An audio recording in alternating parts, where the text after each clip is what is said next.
everyone, and welcome back to my channel. If you're new here, my name is Sienna. I make videos every weekend, and you should definitely hit that button down there and subscribe. So today's video is going to be about the top 10 things I learned during my first year at college. I just finished my freshman year at Harvard, so I'm going to be a sophomore. I grew more in my freshman year at college than I did in probably all the years of high school combined. Like, it's really an intense environment, and I just want to put that out there. Like, no matter where you go to school, or like if you're moving across the country like I did, or you're just like going to your home university, college is like a big deal and it's kind of scary sometimes, and you're gonna learn so much. So I just wanted to compile a list of like the top 10 things that I learned. These are like the real 10 big things that I had to kind of deal with during my freshman year. If you see me looking down at my phone, I put all my notes on here, so sorry about that. I like had to have a script for this. So the first thing that I learned is that relatability and authenticity goes a super long way. Everyone tries to act like they have it together, but inside they're really just as frustrated, scared, angry, upset, anxious, sad, you name it, as you are. So if you can connect on that level, that goes a huge way with people. The best relationships that I formed in college were based on that and not based on like the superficial stuff. Like, you all have social media, you're gonna know each other through social media, but in your in-person interactions, like, you're gonna connect on the level of like, haven't showered in 3 days, and you know what, I have a paper tomorrow that I haven't written yet. People are struggling just as much as you are, and especially at a place like Harvard. Like, I know that there's this idea that like everyone who goes there is perfect and we don't have real world problems and like all this stuff, which is totally false. People there are just like any other college students. They're still stressed, they still have fun, they still go out, they still do everything that normal college students do. They really make mistakes, they really struggle with basic things. Like, you just make a lot of stupid mistakes in college, like everyone, regardless of where you go. So like, people are not perfect, especially if you go to a very competitive school like Harvard. You're constantly gonna feel like you're not enough and like you're not doing enough, and they call it like imposter syndrome, and it's actually very real. And you feel like you don't measure up and that you're like an imposter in your environment because you feel like you aren't enough. I've definitely felt that. Literally everyone has felt that before. For Harvard specifically, everyone is used to being the top of their class, the gifted child, like all of that, and then you get to school and everyone gets thrown together and everyone is the best at everything, and it's really scary because you're not going to get every club, you're not going to get every class you apply for, you're not going to get every internship, you're not going to get every job. Like, that's just a reality that you have to deal with rejection very early on. College, I found that like you really have to work for things, and things aren't handed to you at all. You're so individual in college, and it's so easy to get diverted from the path that you're on, so you really have to learn how to stay true to yourself, and I'm still working on that. I haven't fully learned that yet. You don't want to let other people's experiences define your own. I had to learn to view my success like more internally too, and rather than externally. So not, am I making good grades? Do I look like a success to other people? Is my social media good enough? Like, all of that. Focusing more on like, am I surrounding myself with good people that really make me happy and bring out the best versions of myself? Am I actually happy? Like, when I get up in the morning, do I feel energized, or do I just feel like blah? Do I really enjoy what I'm doing? You know, am I being the best version of myself that I could possibly be right now? For myself, not for anyone else. That was like one of the biggest lessons. That's why I'm starting with it first. 2, this one's about academics. You do not have to pull a single all-nighter in college. Especially at a place like Harvard, you literally do not have to do that. Doesn't matter what your major is, good time management is going to save you. Learn when you work best. For me, that's really, really early in the morning. Once I hit about like 10 p.m., my productivity just plummets. So I know people who do their best work at 3 a.m. That's fine. Like, you can do that in college. Find when you work best and make sure you're working at that time. So for me, I needed to go to bed early on weeknights in order to get up early and do school. So I would actually plan my classes later so that I could get up in the morning and do my work for them, because I knew that I would be more productive in the morning than in the afternoon. Know what time you work best and work during that time. It's simple. This also goes with this point, but study smarter instead of harder. There is a huge difference. This is something that I had to learn. I'm still learning it. So studying smarter means make sure you're prepared, make sure you're organized, make sure you're in a good mental space. Go somewhere quiet where you study well. For me, I literally like to lock myself in like meeting rooms. That's when I do my best work. So find an environment like that and just go. I would turn my phone off, literally turn it off, stick it in your bag, and make it very hard for you to get it. Don't social study. Don't half-ass it. I would sometimes be like, hey, like, I really want to see friends, but I also want to study. So why don't I combine both? And then instead of studying for 3 hours and seeing friends for 3 hours and having fun, let's do both for 6 hours. And then I would just be in the library on my phone, talking to friends, joking, and barely getting any work done. But it wasn't really fun because I still felt like I was doing school. And so many people do that, guys. Let me tell you, like, even elite institutions, people don't know how to study. That's a fact. Like, this might have worked for you in high school, but it definitely does not work for you in college. Now, I don't know why people are struggling so hard to get this, or that they think that like more hours equals more done. It just really does not. I think they should have like a master class as soon as you enter college on time management and productivity and how to study smarter, because it is a huge time saver. Academics are tough, right? They kick your ass, but you don't have to sacrifice your life. The third thing I learned was how to plan. I literally learned how to plan everything. There is a joke at Harvard that students are so attached to their Google calendars that we'll literally compare them and be like, ooh, who has a busier Google calendar? This goes back to time management, but planning is key. I use a Google Calendar, which is my baby, and then a daily planner. I use the one by Day Designer because it helps you plan out literally every single day in as much detail as possible, and I love both. The best thing that I learned about like organization and scheduling was schedule your free time too. Literally schedule everything. As soon as you get an assignment, a task, a meeting, anything, like put it in your calendar. And then what I would do is every day flesh out basically what was happening that day and take your to-do list. Instead of just having a list of like super long to-dos, actually put it into your calendar. So I'd say, okay, from 2 to 4, I'm working on my essay. My goal is to get a rough draft. If I don't get a rough draft in that time, I'm gonna move on to something else because I'm not gonna let one thing occupy my entire day. So even if I'm super stressed about this paper and I haven't gotten it done, I'm gonna make sure everything else gets done. And then during those times, I would make sure not to do anything else. Like even if there was like a random email that popped up that I should respond to, I wouldn't respond to it unless it was time for emails. I think it's called time blocking and it's so effective. Like please guys, do it. Trust me, it's gonna change your life. This is one of the hardest things I had to learn, is that people are going to disappoint you. A lot. It'll be your closest friends, it'll be your mentors, it'll be your family, it'll be yourself, like a lot. Everyone is flawed. The ability to see the flaws in the people around you and love them and be accepting and encouraging of their growth and their journey with those flaws is what's gonna make great relationships. And that was something I really struggled with because I'm a perfectionist and I demand perfection from myself and most people in my life around me. And just realizing that people are human, especially it's the first year of college, like people are struggling. They have so much of their own stuff going on that you don't even know about. Give everyone the benefit of the doubt. Like everyone's trying as hard as they can. And there's so much about people that you don't know. There's so much about me that I haven't shared with you guys. Like I haven't shared with people at school. Like there's so much that people don't know that goes on behind the scenes or like at home. It's really tough, and you need to treat people without knowing that, but understanding that they are going through a lot regardless and accepting their flaws. Like this is what makes for great relationships, you know, romantic relationships. It also makes for great friendships. So like supporting someone with their flaws, like recognizing that that is a flaw, sharing your own flaws, and then not faulting them when that flaw appears, just supporting them in their growth and in their journey, and you know, loving them not despite them but in addition to them. Okay,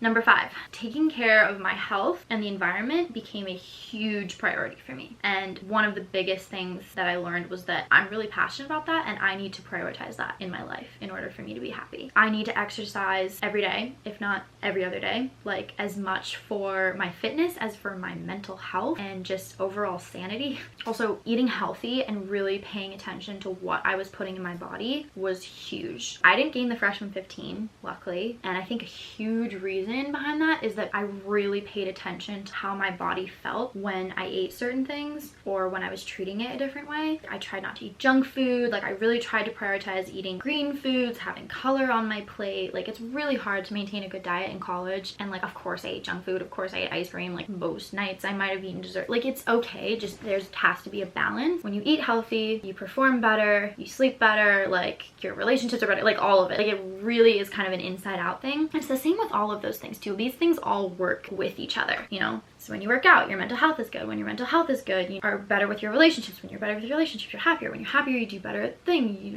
Like it goes on. It's a cycle. So caring about your overall health, physical and mental, is huge. Like I started seeing a therapist and that was amazing for me.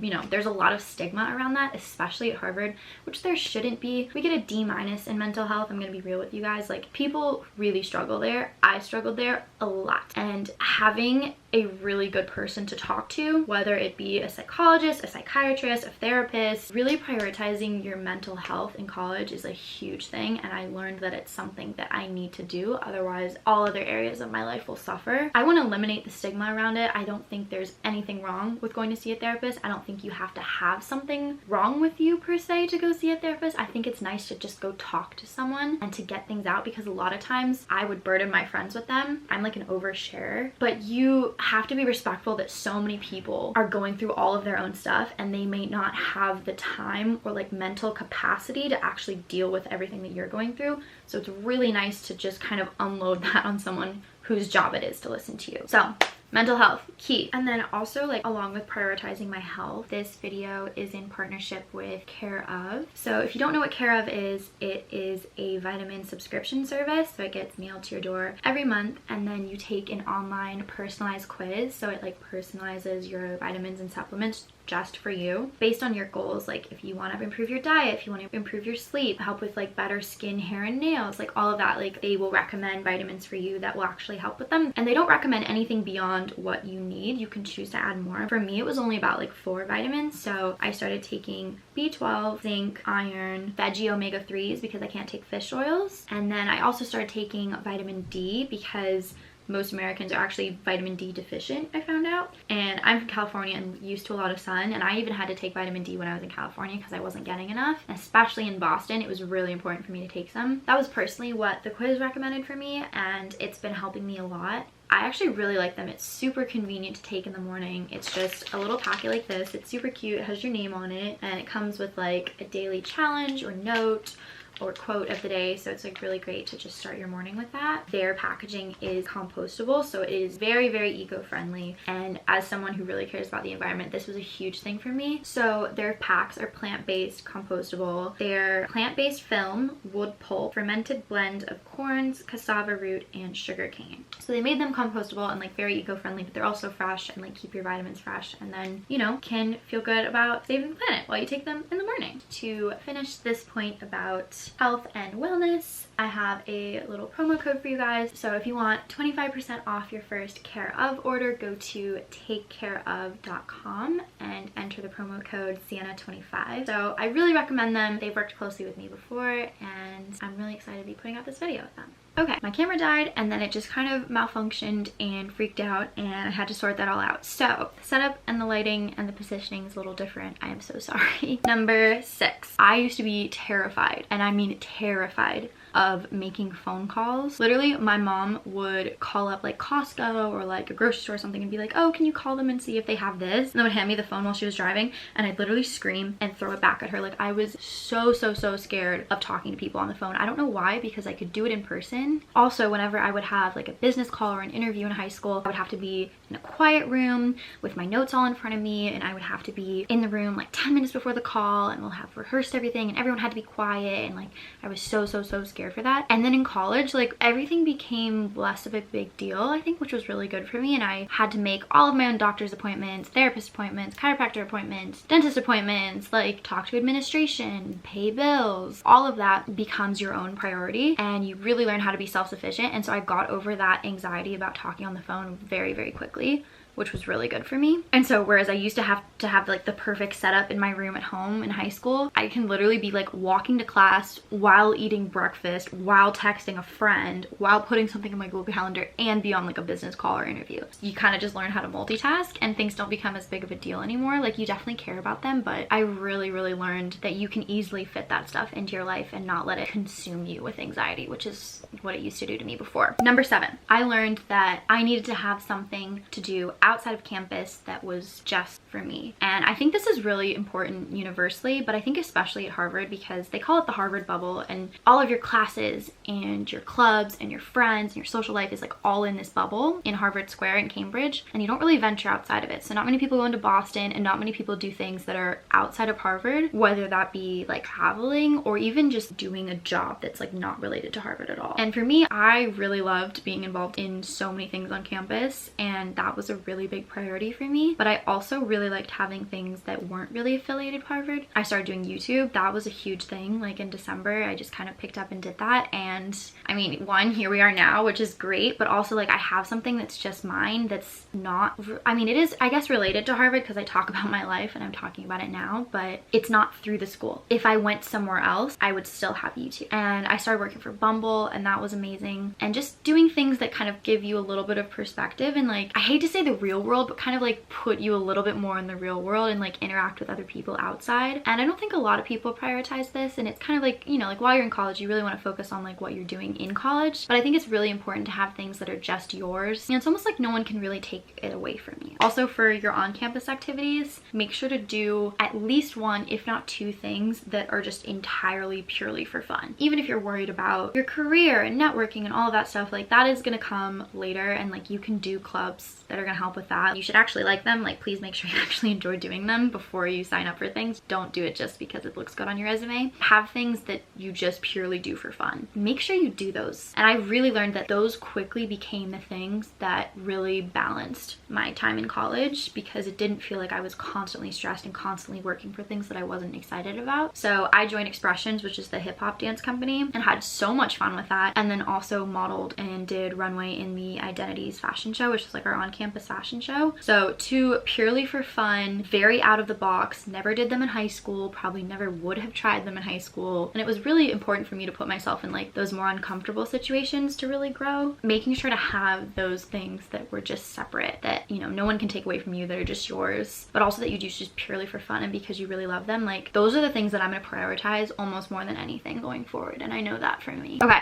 number 8, take advantage of the speakers. This is huge. This is huge, huge, huge. You are only in college for 4 years. It may sound like a long time. It really is not. Like, my year went by like that, and I saw so many people that weren't taking advantage of where they were. There's so many cool things going on campus, and don't get me wrong, like I couldn't go to all of them, of course, but I really tried to prioritize going to people, famous lecturers, speakers, people giving workshops, like career workshops, like just fun workshops, just kind of everything. I saw so many cool people speak. I saw Andre Osman, who wrote Call Me By Your Name. I saw Travis Scott. I saw Sophia Bush. I saw the Democratic presidential candidates. I went on a trip to New York with women in business and got to go tour tons of companies. That was super cool. Like, those opportunities are the ones that you're gonna look back on and remember. Like, you're not gonna remember the time that you were stressed about this essay, or like, oh, that you had this piece set due or something. If there's a speaker on campus and they're well known, even if they're not well known, just go to it. Or if there's like a workshop or something that could help, just go, and you can prioritize that time. It's literally only an hour or two of your day. It's not gonna be every day, and most likely I knew for me that I would probably just waste it being on my phone or answering emails or something. It became so worth it for me to go to those, and looking back with the semesters, I realized I accomplished so much and learned so much just by going to those things, and got so inspired too. You're not gonna have these opportunities after college. Like, you aren't gonna have famous lecturers and academics and celebrities coming to your campus. You're not gonna have these amazing workshops for free. You're not gonna have all of this incredible advice. Like, it's literally right there waiting for you to take advantage of it. That became a huge priority for me. Jump on the opportunities. They're not always going to be there. I swear the sun hates me today. It keeps adjusting. I am so sorry. It's a learning curve, guys. I'm getting there. Okay, so number 9, support your friends. This was a huge one, and something that I learned very quickly was super important. It's like, you and your friends are probably not gonna have the same interests. You're probably not gonna be in the same clubs. Like, it's gonna be a lot different, and you're all gonna have rehearsals and plays and performances and shows. You guys are gonna be doing so many different things individually, and there's gonna be so many opportunities for you guys to go support each other. Do it every single time. Really, really, really, really make it a priority to go support your friends and the people that you love, because everyone is struggling. Everyone thinks they're a failure. Everyone's trying as much as they can, and it actually means so much to people that you show up and that you give them love and that you support them. Like, I don't care if you're tired. I don't care if you have a million other things to do. Like, really, truly make it a priority. It kind of goes back to what I was saying about like lowering your standards a little bit. This is something that I won't lower my standard on. I know my true friends will support me in what I do and will show up to my things, will, you know, come to my dance performances, will hype me up, will share my YouTube videos, you know, know, just be there for me and support what I do and what I love. And in return, I would always